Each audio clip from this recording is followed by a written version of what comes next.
We have here the Somali media, about 16 of them. soo dhawaada halkan waxaa fadhiya madaxa AMISOM kulliba waa la tixgelin doonaa soo jeedinihii. And also review the impact of a surge, the temporary work that AMISOM has been authorized to do in 2013. Dear friends, by expressing deep sadness over the loss of lives in the last 1 month as a result of terror, both here and to our neighbors in Kenya, this just proves that we should not tire our efforts to completely fight and degrade Al-Shabaab terrorists. Let the sobering moments, or let the recent attack serve as a sobering moment for all of us to act decisively with terrorists and their agents. Give no room for terror to spread further that it already has. Let it unite us even more rather than divide us. I first said ladies first, so she has 3 questions. Liberated as well.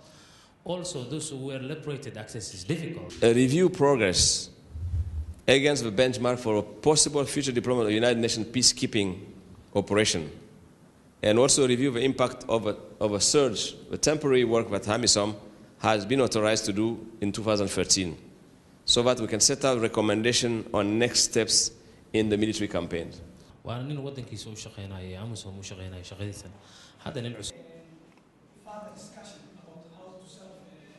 I therefore repeat and urge the international community to step up to the occasion and inject much-needed resources for infrastructure development and immediate sustenance for the new crop of the Somali National Army and Police.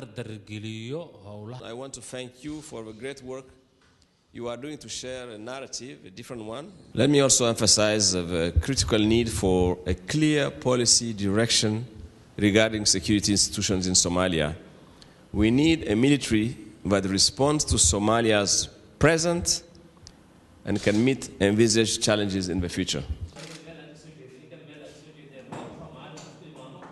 It's our responsibility, is countries and government's responsibility to ensure that the terror networks are disrupted, and in particular in what really makes them strong, which is financial flows and over money that they have.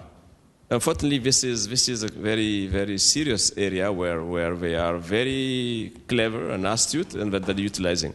So we have to balance this. We have to be patient, understand that there is a very serious issue. At the same time, we call on those in charge to look into it so that the ordinary citizen is not hurt. For that curbing and closing of the Hawala.